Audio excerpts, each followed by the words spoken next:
Welcome back to another episode of Excuse My Grandma. It's Kim and my co-host. Grandma Gail. Grandma, what is new with you? Well, we're in Florida still, and the weather, of course, has been picture perfect. There's no clouds in the sky, which is really great. And Do you get seasonal depression? no, I don't get depressed. So it doesn't matter what season it is. That's not my personality. I try to always be on the positive side. And Yeah, but you can be a positive Well, I person and think- still get depressed. Yeah, well, I get depressed Like about me. certain terrible things that might happen to people, Mm-hmm. but then I really get out of it very quickly because I realize that most things are good, and I really Yeah. like to be positive. You practice perspective, but like a lot of people, like they'll just feel sad for no reason. Well, they have to learn how to cope with that and we've discussed that, put the bad things in a certain part of your mind and try to keep it there, lock it away, and only have good thoughts. I mean, what I'm really thinking about this week, and I think the whole country, was Damar Hamlin's release from the hospital and is back in Buffalo after only 9 days of going from cardiac arrest to getting back into his home. It's a miracle, and it's made everyone who watched the game or heard about the game, I think it's probably every 300 and some odd million, 300 million people, appreciate that a young person who's healthy and is on a field and running around with a ball for no reason can just go into cardiac arrest, and your life could be wiped out in a nanosecond. Talk about perspective. That's exactly right. And I think everybody really pulled together and was praying for him. And I think all the prayers came forward. And he's such an aspirational young man. I think they raised for his, he did a whole toy drive way before this for underprivileged children.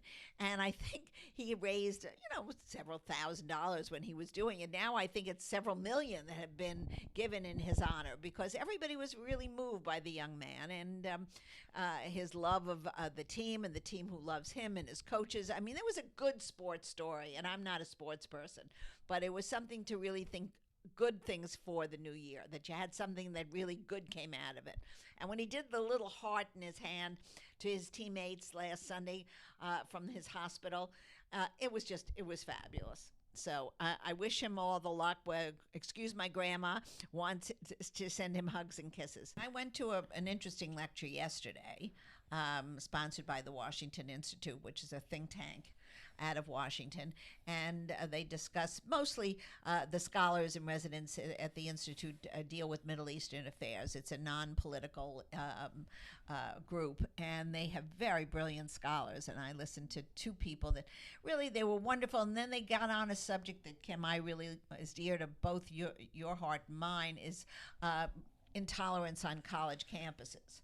And they're very active. They go from, there are two gentlemen from the group that go, they've been to over 100 universities. I feel like I see you going to lectures all the time, but like none of my friends are like, oh, let's check out this lecture as like a weekend activity. And it would kind of be a nice way to open your mind, but like where do you even find that? Well, you absolutely have them at Hunter. In Manhattan evening classes that are really open to all. Maybe they don't have a 92nd Street time for Y. classes, but just seeing one thing. Well, I think that's probably fine. I wasn't taking a class either. But, if something interests you, the city, especially New York, I know I used to go to, not NYU, oh gosh, I can't think of the outlet that I used to, for classes on political science. What's the school downtown? The New School. I'm sorry, the New School, and they have loads of classes by people who have different points of view, and you just go to the lecture you want, and it's terrific. You're finished with work, and sometimes you don't feel like sitting home and just doing nothing for your brain. And these schools that we have all over Manhattan, and we have them a lot in Florida too, with FAU and a lot of other small universities and colleges all over the country offer these at night classes that people can audit. Yeah, at any age, it's like good to Any keep age. learning, and You never should stop learning Yeah. to the day you die, because it's an important thing for your health to keep yourself motivated and listening to, what's happening in the world and also other people's opinions. And I feel like I would say the same even with like socializing. Like Yeah. it's always good to meet up with friends and meet new people new and go to people. parties and whatever. Not only parties, but just to sit and have lunch or dinner with new people and listen to their conversation. Sometimes the conversation is ridiculous, Yeah. but sometimes you really get somebody there that shoots out an idea that you really think about very often. Yeah. And that's Or it very doesn't have good. to be so deep. Right. Like sometimes it's just fun. Yes. Remember fun? Fun. No, I don't remember fun anymore. You have to remind me about what fun is. Well, this weekend is a long weekend, MLK. I wonder if there'll be anything going on for that. Like, I don't know. I'm going back to New York. Oh, yeah. So And then I'm meeting you there next week, and we're going to have film a some lot podcasts. A lot of podcasts are happening in New York next week. Mm-hmm. So I'm actually looking forward to seeing my neighborhood again and doing some activities that with some friends in the city that I haven't seen in a while. And I miss them. So, when you're down here for a period of time in this beautiful area where you never see a cloud and you have no issues with anything, you go back to what a real world looks like. I have to get into shape. Yeah. Well, we're also going to be guests on other people's podcasts, so we'll tell you once those episodes are out. This past week, we were on Jared Freed's podcast, J Train, who's a comedian, and so you can check us out on there, too, if you want to listen to more of us. But in the meantime, if you're all caught up on all of our episodes so far, go do that if you're not. You don't want to miss out on anything, and hopefully you're still following us on social media. And if you don't know how to do that, ask your friends or grandkids or kids. Some popular TikToks that we did this week, or Instagram videos, I should say. I post the same thing mostly on both. We had lunch with two people. Superstars. Who a lot of people may know, Dennis Basso and Adrian Arpel. We had lunch with them and we posted a video about that, and they gave and their attitudes on dating. Yeah. That differ from the 50s, 60s, 70s and 80s and today. Yeah, so like that was fun. Then versus now, and which was better. Well, I don't know. I think what we all realized that there were different pluses and minuses in each generation, and it was fun being with them because they were always a lot of fun. And Adrian created one of the largest cosmetic industry successes, and Dennis has done very well too in the apparel business and high fashion. But it's fun to hear their perspective on how dating is so different today, and it was a giggle. We had a lot of fun. And speaking of fashion, since you always wear those white button downs, people wanted an insight into your closet on which of your shirts you wore and all the different types and designers. So you shared that as well for your white shirts. And it's the funniest thing is a friend of mine came up to me this week and said, I have something for you and Kim to do. You should go into the blouse business and make little white shirts. I said, we haven't got enough time to do our podcasts and our TikToks and all our other things. We always have time. But if a company comes out and brings me a white shirt product that I like, because I have to endorse it, I have to like it. The ones I wear are things I've worn for years and I really, really love.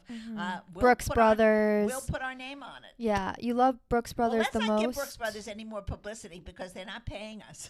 Yeah. And I think they should. And you like the Uniqlo ones. I love the Uniqlo. Yeah. The Uniqlo products. By the way, for those people who don't know, it's a worldwide store. Manufacturing store. It's all over New York, and it's in London. It's all over the world. It's a Japanese store that specializes in warm clothing, because I guess it gets very cold in Japan in the winter, and they have like pants that are insulated, they have t-shirts that are insulated, they have fabulous products at terrific prices. I wear their vests all the time. I always go in there, and for $20 you get the best vest in the world. You put it under your coat and you feel cozy, and they just are at a price point that's so good for everyone. And I really firmly believe that you don't have to pay a lot of money to either look good or feel good. So those people who are near one of those stores, or even they sell online, you should definitely go to their website. We're not being sponsored by them either, but they're one of my favorite secrets that I just love. What else? You got ready. I helped you pick an outfit for a party that was 1950s themed. Right. You Yeah. weren't the I wasn't most very 50s. good. No, I wasn't very good. I didn't have any. The other girls who won the prize all won wore poodle skirts and a came cinch along belt with it too, and a little really round collar wore with a outfits scarf. that were I great. mean, they all So seem to buy them it on was fun. Amazon. The party itself was spectacular because they had Jared Spector and his group sing all the songs, actually his wife, and then another couple. They travel all over, I guess, the United States doing these different show things, but they did it to all the numbers of Grease.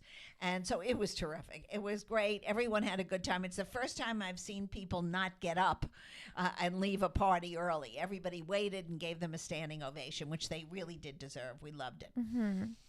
The other day, all of our family friends are down here for the holidays, and we were talking to my friend who just got engaged recently, and he was saying they were setting up their wedding registry. But the thing is, they already live together, which is something we talk about on here a lot, that, like, you know, couples nowadays, they live together before getting engaged or married.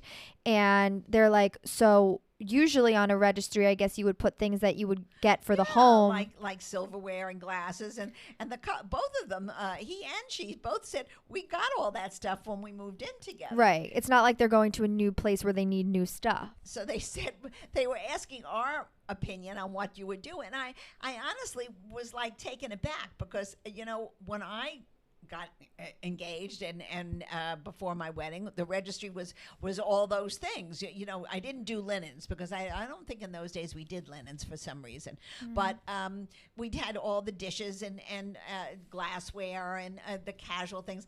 And what I said to this young woman is, you know what, register for like 24 good china.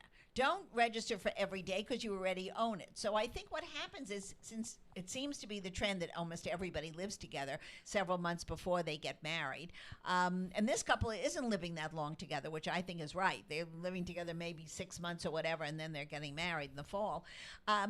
Just register for things that you might use in a future time. Better flatware, perhaps. But why does it have to be things for the home? Well, I don't know. I think that's a lot. I just went to a wedding actually in September where the couple registered for luggage, which is very, very nice. But you can't register for a whole room full of luggage. I mean, you know, so I mean, that happens to be a good item. And I did suggest that to them as well. But you can't ask people to pay for your honeymoon. Right. I mean, it's gotta be some kind of material item that they can go into a store or go online and buy. But I think now people do buy linenware, linens and, you know, all types of things, accessories for the home.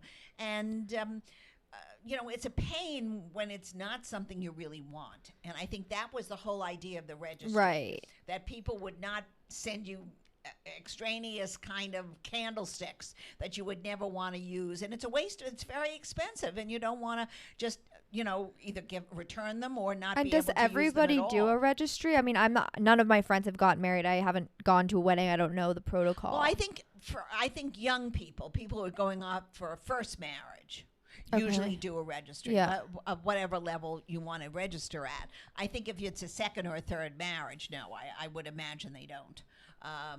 But, you know, it's just the idea that people are going to buy gifts. Mm-hmm. And unless you're giving money, which I'm sure checks are still always always acceptable. Yeah. I do see a lot of people doing like charity donations. Well, I think that is for an established couple who are very well-to-do. I'm not sure.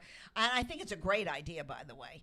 I think young couples in their 20s and 30s, you know, basically, I think would like to do something for themselves. And but if they do want charity, I'd be the first one to say that's what I'm going to send it to. Mm-hmm.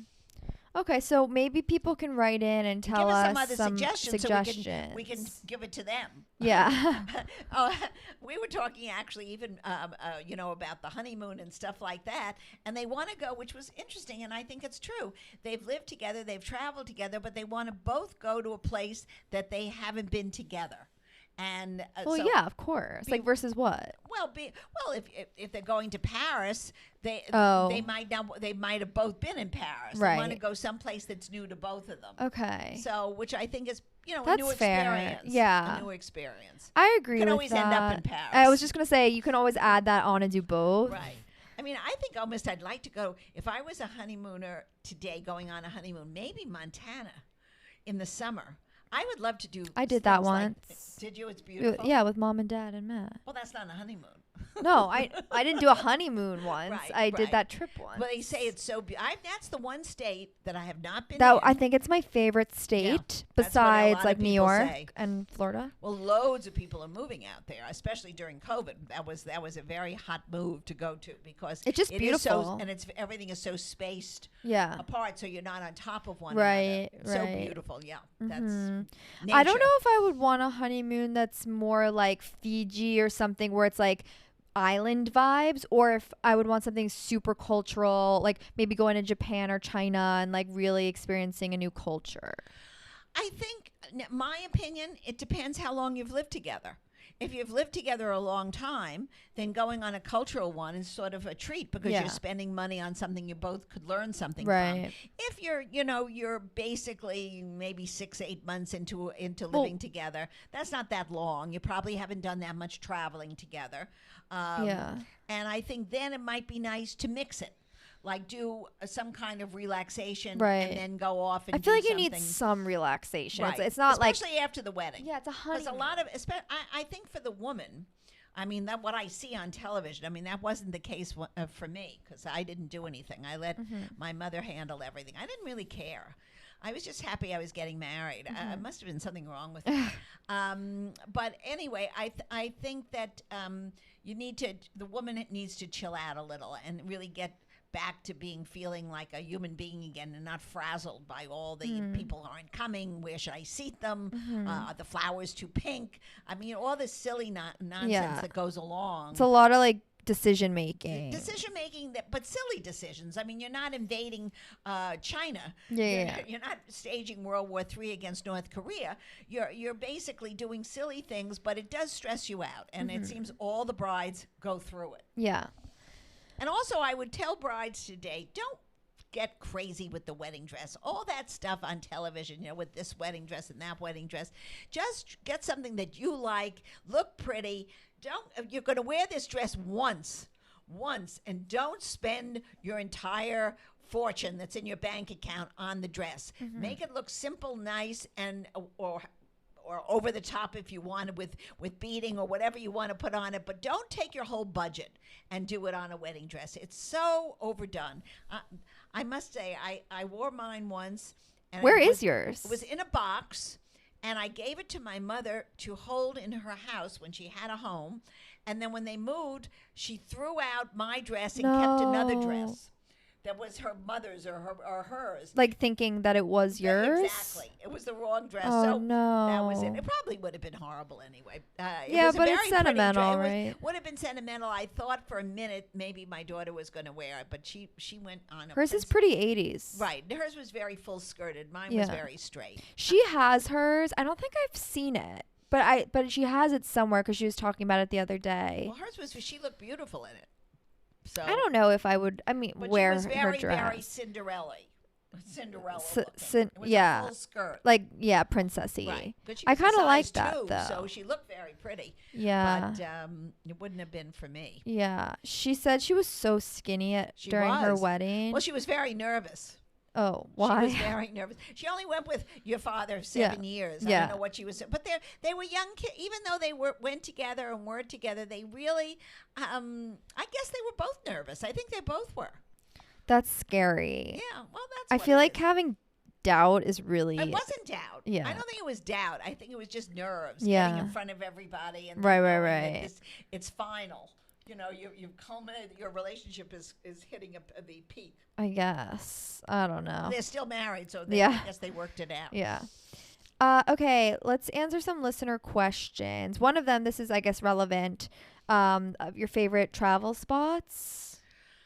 My favorite travel spot has always been London and Paris. Mm-hmm. But I must say I've added a third place, which is Morocco. I loved it. I like the culture. I love the people.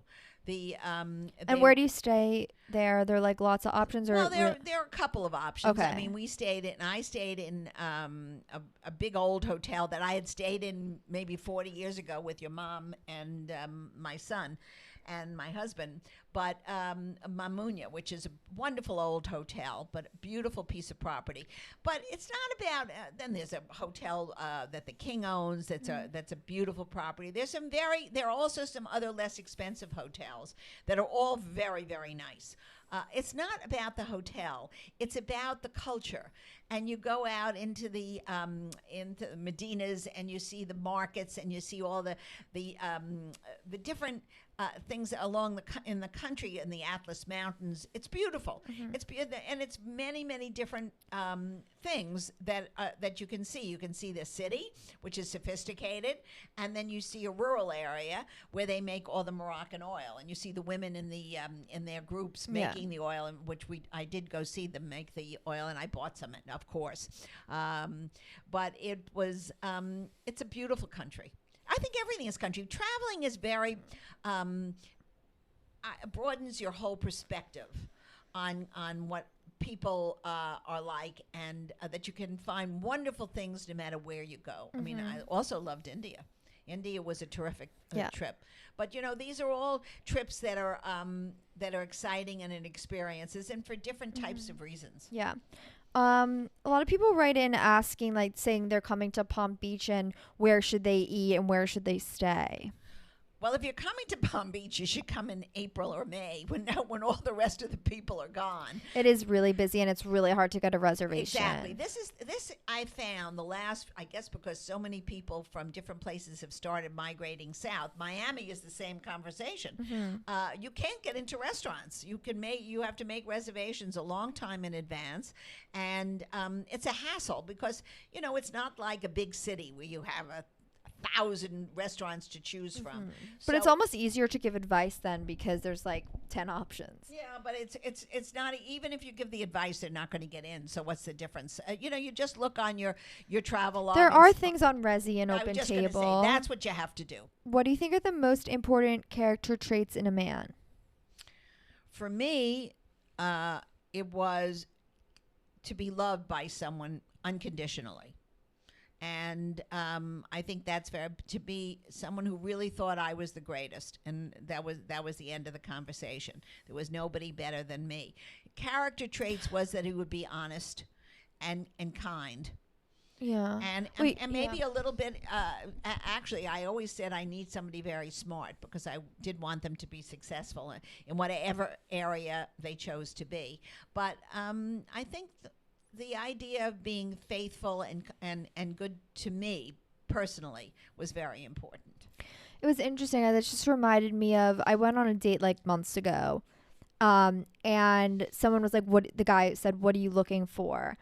And I think I was like, someone who makes me a priority, who is loyal, who's kind, whatever. And then he was like, that's really interesting that all of those things are kind of like about how they treat you and not like what you yourself are like looking for, something specific about them. And I was like, that's not the question you're asking. You asked me a question, what am I looking for? Right. That's so what he reversed it back to what he wanted. No, he asked, what are you looking for? Well, so I said someone who. I think you gave the right answer. But he was like, they're interesting that it's like in relation to you. Well, naturally. Well, yeah, right? Yeah. I mean, is it what you want to do together and how you want to do something in life as a couple? That's a whole different question. But from your perspective, I think you gave the right answer. Yeah, I don't really know what. I guess he wanted to know maybe how you were going to. I guess divide your life between the careers and no, I don't think that was the question. I think it was, I guess you could have been like someone funny, but I was saying someone who is XYZ to me. But I think that's almost better. Like you should know in relation to yourself. Absolutely. I don't know. It was kind of like a weird comment. All right. Okay. We didn't see him again anyway. No. Do you have any beauty secrets? Beauty secrets? Yeah. Yeah. Drink a lot of water and stay out of the sun. Oh. Okie One more thing. I got 2 people who called me, texted me that they love the idea of increasing the walking. So as one of my resolutions, and they said they're doing it too. So I'm hoping. How's that going? Well, it's going. I'm doing it. I'm walking around, and I think But I'm you're doing not much more. But you don't put on sneakers and walk No, around. but it's not that. That has nothing to do with it. We Oh. discussed this. We just have to move. Yeah. We're moving. So I just want to say, good, keep doing it, everybody, because I think that was one of the best resolutions for 2023. All right, that's really it for this week. We will have some exciting interviews for you, some more solo episodes over the next few weeks. And you know how to follow us. We're Excuse My Grandma on Instagram and TikTok. And we'll see you next week.